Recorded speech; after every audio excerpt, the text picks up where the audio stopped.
Sneakers and Cleats, the podcast. He's got Chuck has so many songs running through his head today. I know. We went from you Snoop said Dogg. that was Snoop and Dr. Dre collab. Yeah. Okay. Then we went to Hungry Like the Wolves, Hungry Like the Wolf, Duran Duran, and then Fade In, Fade Out by Nothing More. Well, what sucks is that since I sit right next to you, I'm going to have those songs stuck in my head now the rest of the day. So, Yes. Not just here on the podcast, but over in the sports department. It's all I'm going to be listening to the rest of the days. The mother D-O-double-G. Anyway, welcome to the Sneakers and Cleats podcast. We may have to do a copyright thing there. So I better shut up. Stop humming. Yes. Thursday, August 15th. This is episode 125. Remember to download, rate, review, subscribe, give us a 5-star rating. Let's check Miketinac, Matt Roy alongside. We have Spurs schedule hot off the presses. We going to be breaking that down. There's a lot of interesting things on there. 21 nationally televised games. You got the Rodeo Road Trip. You got the Austin games right in the middle of the Rodeo Road Trip. You got Paris games. You got all those things. So we're going to be breaking down all of that for you. Plus, latest from Dallas Cowboys training camp. A couple of key guys walked off the field with injuries today, so we don't really know the status of them. So going to be once again testing the depth question in Cowboys camp. Plus, Major League Baseball thinking of implementing a rule change that would rock the fabric of the game, especially the way it's played today. We'll discuss potential 6-inning minimum for the starting pitchers coming up. But first, before we get to the baseball, I'll ask you a baseball trivia question because you are my baseball guy. Cy Young holds the record for the most. He was pretty good. For them, yeah. Some are saying. Yeah. For the Anything else you need on side? Yeah. For the most games started in baseball history, who is the active leader? He has over 800 games started. And he is the leader. You were kind enough to give me a heads up on this, but I had no time to even think about how this was going to go. So the two guys that I said earlier are the two guys that I'm sticking with, and I'm sure I'm 100% wrong. Which are? Scherzer and Verlander. I told you earlier, just think old. Like, who are the oldest guys? Those dudes are old. They are old. They are old. All right, so those are your But two you never guesses. know by the way they throw it. That's true. It's a good point. I mean, Verlander is, 41 now? Is he 41? 40? I don't know. Something like that. Anyway. Sounds about right. It's the Tom Brady of baseball. No one will exceed Nolan Ryan, who is second on this list, by the way. Nolan Ryan, I think, started 783 You said games. current, though, right? Yeah, current. Okay. Current. I'm just saying. I have the you. list right here. Cy Young started 815. Nolan Ryan started 773. So, I mean, it's pretty crazy. But, all right, let's get to the Spurs. Everyone think about that. Let's get to the Spurs schedule. Luis, if you could throw up the opening few games for us. Yep, that's the right one. So, this is how they start out. They start at Dallas on October 24th, which is my birthday. Happy birthday, Matt. I think pandering. Hey, that's a great present for me. I mean, I get to watch some, and we have TNL that day, so that's a great start. Right. But that's how they start, is at Dallas. Then they are home against Houston, twice. They actually play Houston 3 times in the first 8 games, and then they are host Dallas after that. So a lot of Houston early. Yeah, right. And don't they play them in the preseason too? Houston? Yeah. And so they basically play Houston 3 times in the first 8 games, and then they don't play them until, I think, March. It's kind of a weird scheduling thing. Their first home game is going to be against Houston on that 26th. Overall, you look at it, though, you have 21 games nationally televised, if you include NBA TV. Can we count NBA TV if you can't find it on the dial? If you can't find it on the dial. Okay, I know, but still, it's still more national games than they had last year. Correct. They had 19 last year, and some of those ended up getting flexed out because they were a bad team. So they were scheduled 19. That includes NBA TV. This year they have 21, but what we saw last year with how they scheduled those nationally televised games is they were all early. Right, and I think like 13 or 14 of them before Christmas. Most of them are all early now this year too, right? Well, I mean, they have nationally televised games going to March 29th. But I mean, the converse could be true this year too. Like you could actually be flexed into some games late in the year too, Correct. Depending on what's going on. You could, and that's why on a lot of schedules you see open dates later in the schedule, but they're much more spread out this year, which makes me think that the NBA is anticipating the Spurs taking a leap.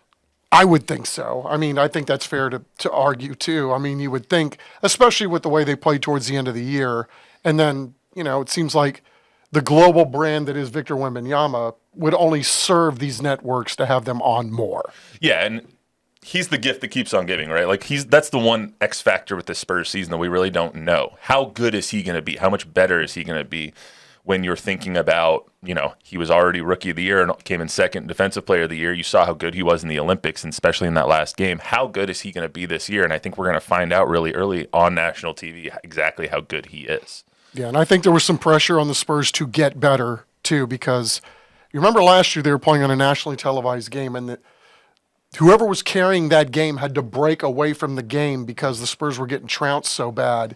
And have it on pretty good authority that the league called them and said, look, let's go. I mean, you got to pick this up. And this is not how we want the product to go out over the air. I believe that was one of the games during their 18-game losing streak which didn't help that 5 games in, they're 3-2, and then they lose the next 18. So it doesn't really help when you have a lot of televised games early and you lose 18 in a row. So, but that makes a lot of sense. Is that this is the next star? This is Anthony Edwards, Luka Doncic, Victor Wembanyama. Those are the next stars of the NBA. I mean, Steph Curry's not on his last leg, but he's going out. LeBron, he's going out. KD, they're going out. You have to have that next generation of star, and Victor is that person, especially on the international stage. Luis, the Austin graphic that you have queued up, let's play that one. The 2 Austin games this year, I think, are very, very well done. They come in the middle of the Rodeo Road Trip. So Rodeo Road Trip starts, I believe, February 2nd. They have 6 games on the road, then the All-Star break, and then they come out of the All-Star break and they have the 2 Moody Center games. Obviously, the whole thing of them playing in Austin is a whole different conversation, but having those 2 games right then makes a lot of sense to me. You're having basically 8 days off, and then you play a back-to-back in Austin. At least you get some time, in the middle of that arduous month-long stretch of the Rodeo Road Trip to kind of come home, be near your house, be in Texas, and kind of relax. Yeah, and I mean, you'd have to think on the surface, too, you're roughly getting home games in there, right? I mean, you have to think that the preponderance of fans in Austin would be Spurs fans those days, too, especially with them being gone. So that's actually, whoever thought that was a good idea, I 100% rubber stamped out. 100%. Like, that's just a very smart idea. Like, no matter how you feel about them, playing in Austin, it's a very, very intelligent idea to put them right then. Right, you kill 2 birds with 1 stone. Exactly. You're playing, quote unquote, time away from your home arena, but yet you're still being served home games. And something we found out a couple of months ago is that the Spurs will be playing in Paris this year. Those games are going to be on the 23rd and 25th of January. There you go. Those games are going to be played on the 23rd, 25th of January. One of them counts as a home game for... Is that my phone? One of them counts as it's like squirrel for me. It's like, squirrel. One of them counts as a home game for the Pacers. One of them counts as a home game for the Spurs. I think that they make the most sense, obviously, to have those Paris games. But now that we know exactly when they are, don't know if the Cowboys are going to be going there, I think that's probably a good time to have those 2 games as well. I think from the San Antonio sports perspective, yeah, it's a little sauce for the goose, too. And plus, that first game is during the week. So...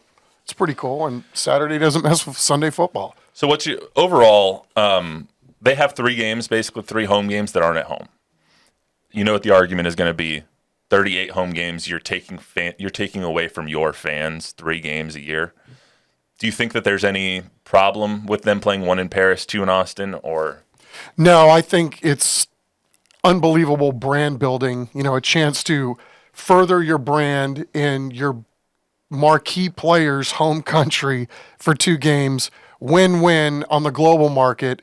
And then, again, you're spreading your brand past the 2-1-0, but, if people want to go have a night in Austin and have a chance to go out and see the Spurs on the same night, and then also build your fan base even bigger when they're right up the road, I just don't see any harm in any of this in terms of, if you have 41 home games a year, are we going to really start smashing this thing into oblivion or pound sand to the point where we're worried about, oh my gosh, 3 home games are going to be somewhere else? I'm certainly not going to lose a wink of sleep over this one. I think it's very telling that what the NBA thinks of Victor.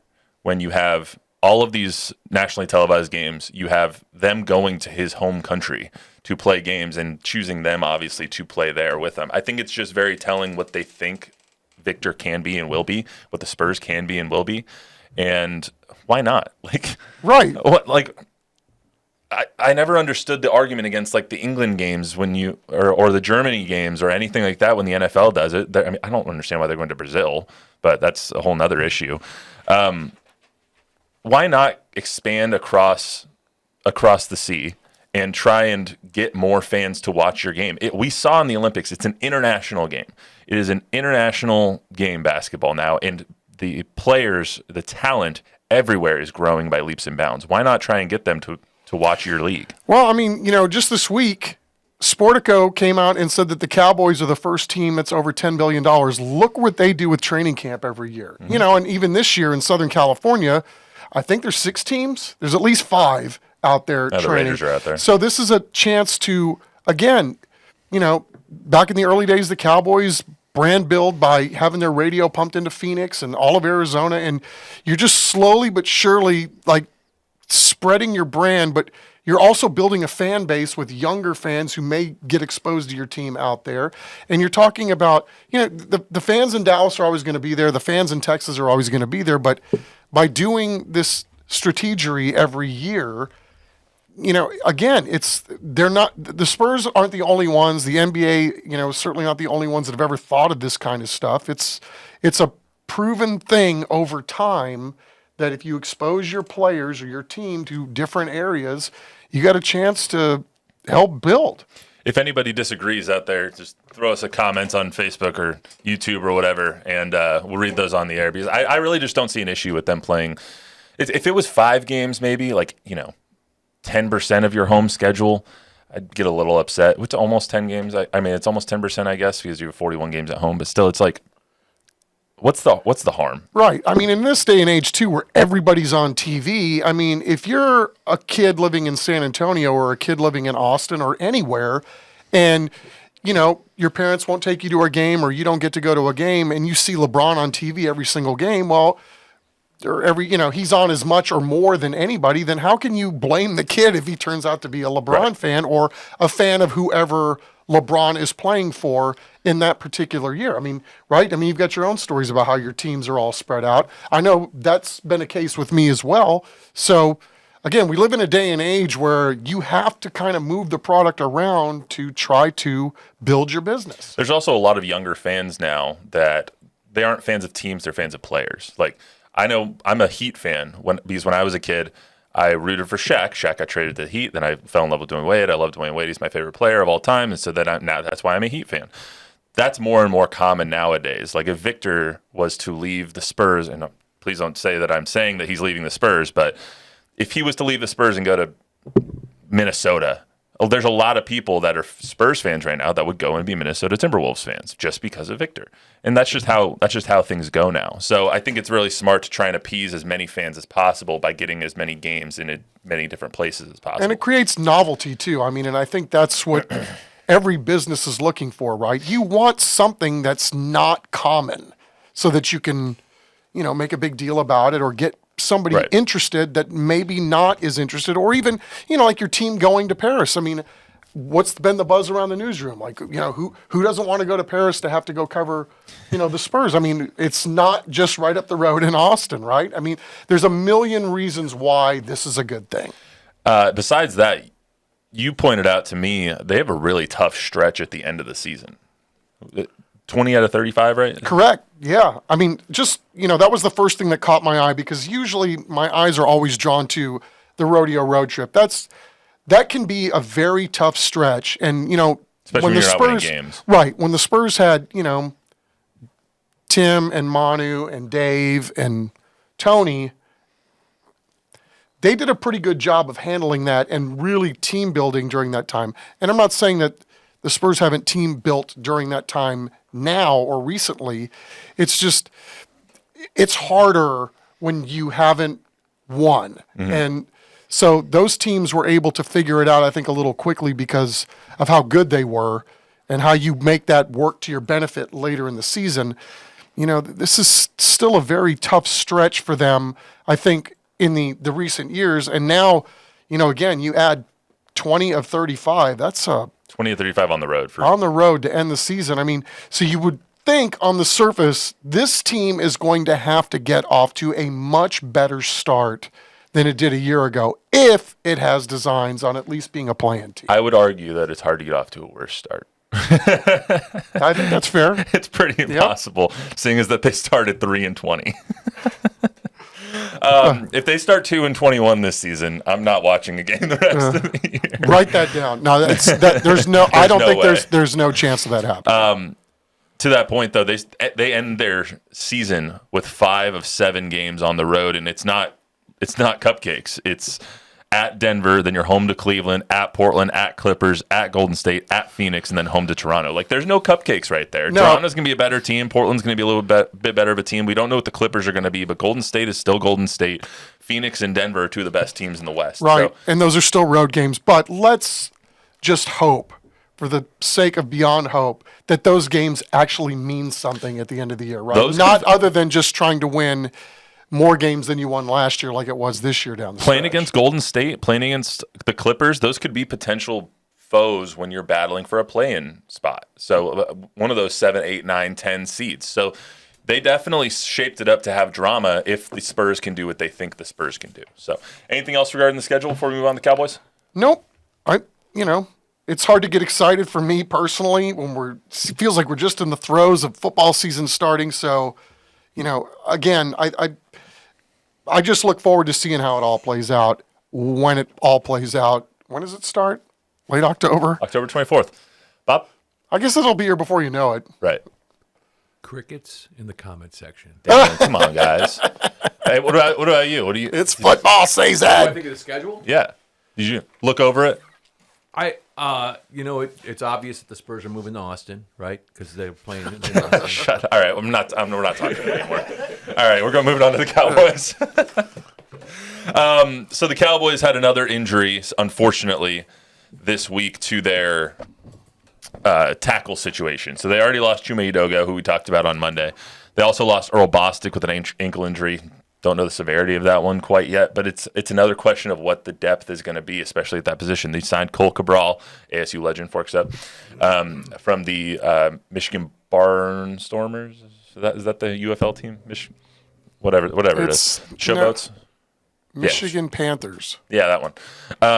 From the Michigan Panthers. Wow, I can't believe I was spazzing on that. That's horrible. That's just not where my brain is right now. I haven't really thought about it yet. But anyway, so they signed Cole Cabral. Is it the Michigan Panthers? I think I'm tripping on it. Let's move on now. Yes, please. We're talking Please XFL, join the comment section. Yeah, somebody help us out. Anyway, so they signed Cole Cabral.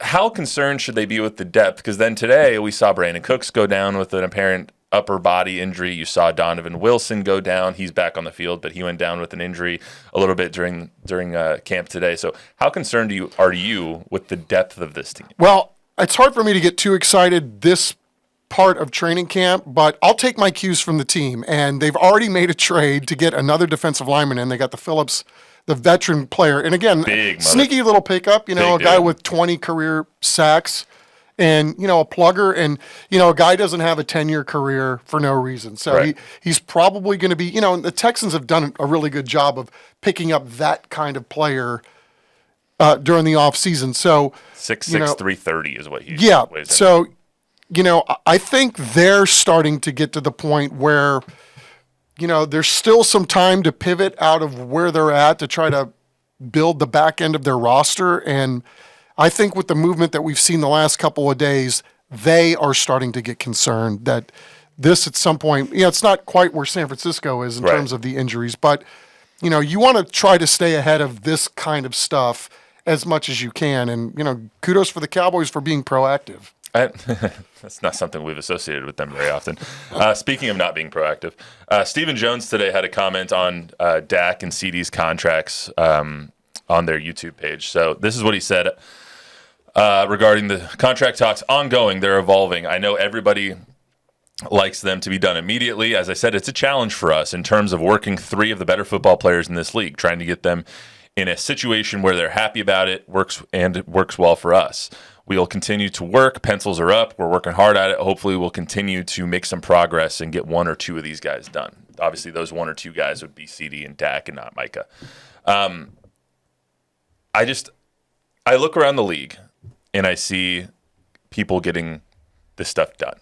I see offers being made. I see trades being conducted. I see contracts being signed, and it's never by the Dallas Cowboys. And it makes me wonder, okay, why is this so hard for you when it's not hard for everybody else? Well, they've done an amazing job over the years of trying to figure out how to get their big guys signed. And, again, some of that goes to their detriment, too, with some of the contracts that they've thrown around.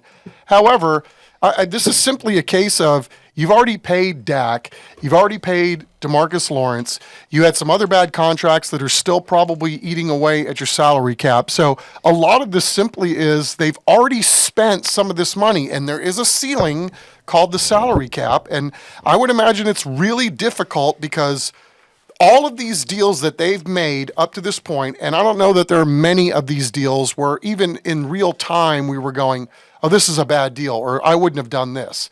There's not a lot of us that were screaming bloody murder when they, gave 13 his contract, even coming off the injury. Although, I know I spitballed that it was, okay, I wouldn't have done it, but I'm glad that he got that the money, because of the type of guy he is. But this kind of contract ultimately does hurt you down the road when you're talking about trying to then sign some other guys that have come due. So it's simply a matter of this is where they are based on their behavior the last 5 to 6 years, and it's tough. I'm going to be curious to see how they ultimately pull this off and if any of these players relents in terms of the dollars that they're asking for.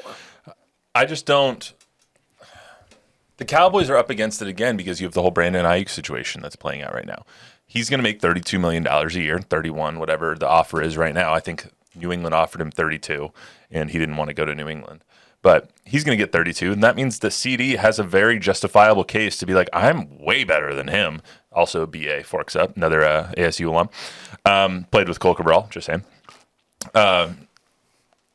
If it was me, if I was Steven, and I have no knowledge about what their negotiations are going on, just to preface this.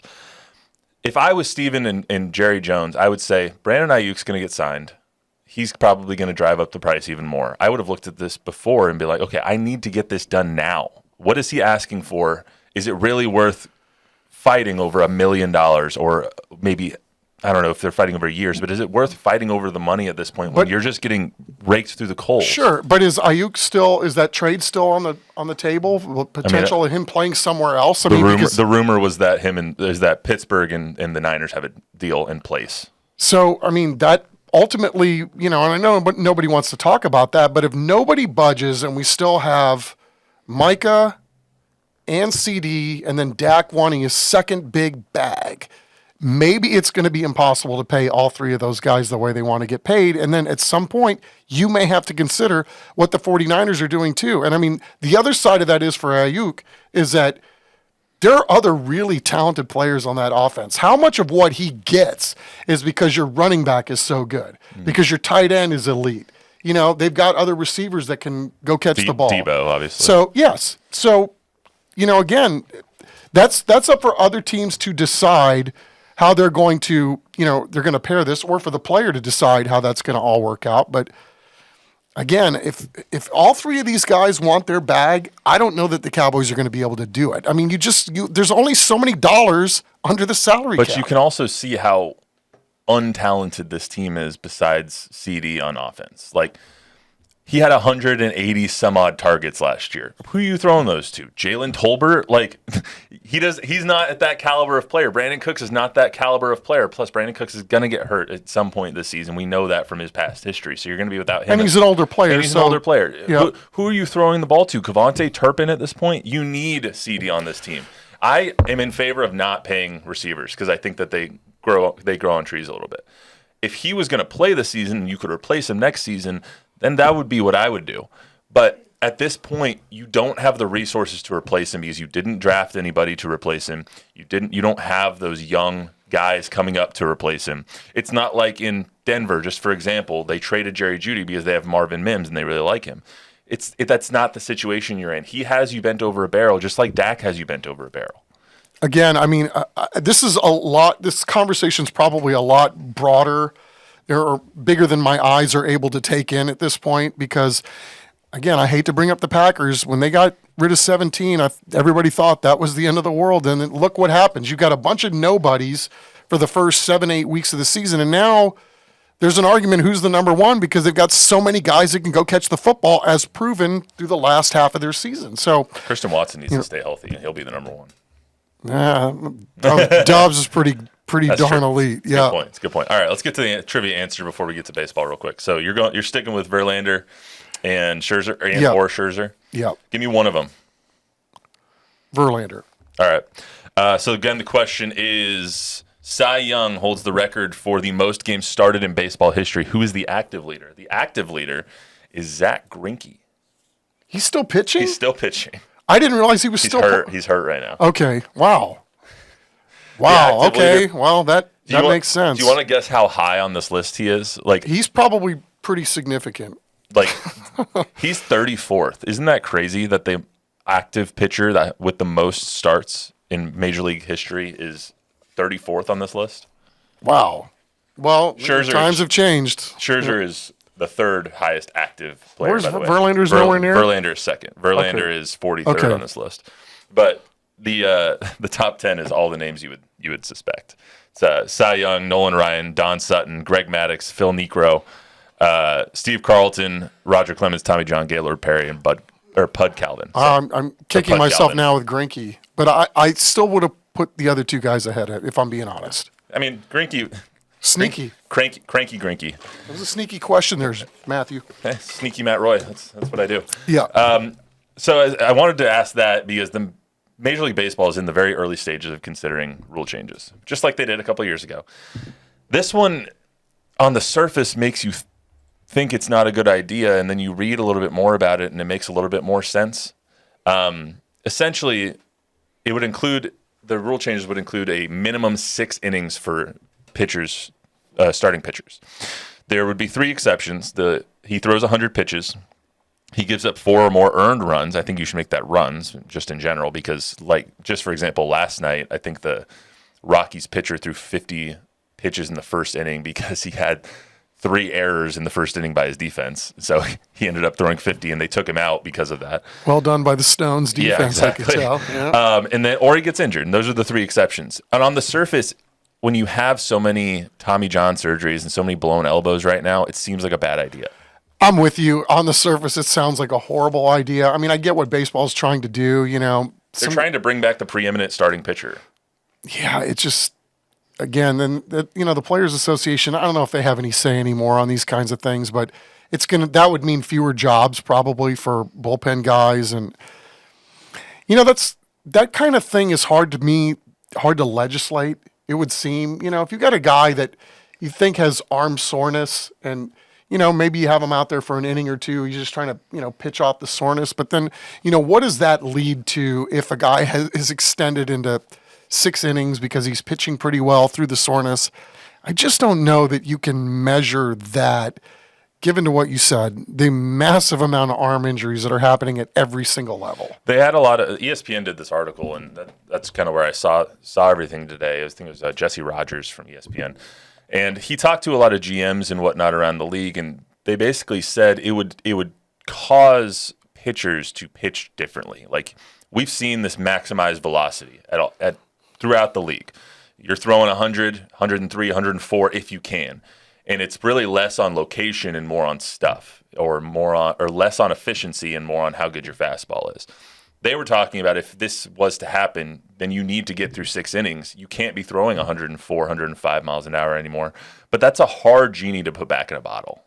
I agree. Because you have the Bernie Little League right now who is playing in the Little League World Series, and they have kids who are throwing everything they have, every single pitch. Yeah, there was a young kid from Mexico. I shouldn't say young man, but he sure throws like a man. I mean, kid's throwing high 70s off a mound from 60 feet away, and that equates to darn near right at 100 miles an hour. I mean, it's unbelievable what these kids are doing nowadays. Exactly, and that's how people. You would need a ramp up period for this. If they were to institute this, I think they would need like 8 to 9 years to implement it. Just because you have to change everyone's mindset in the minor leagues, you have to change everyone's mindset even below that in high school, middle school, little league. You have to change the mindset again for someone who wants to be a pitcher. You're not throwing as hard as you can for as long as you can anymore. You're throwing efficient, kind of more. I don't know what the word I'm looking for is. You're trying to throw for longer periods of time and elongate yourself. Yeah. It's very, very odd too, because you've got the whole minor league thing, and a lot of these organizations try to protect their pitchers while they grow up and become men. And so, when do you teach these guys that they need to go deep into games? I mean, it's just a different era. And I'm with you though. I think your initial premise was right. This sounds like a really bad idea. I do agree that something needs to be done because there's really no more exciting thing in the major leagues than, besides a home run ball or something like that, or someone who's hitting 60, 65 home runs, than a dominant starting pitcher. Like those guys, you just don't see very many of them anymore.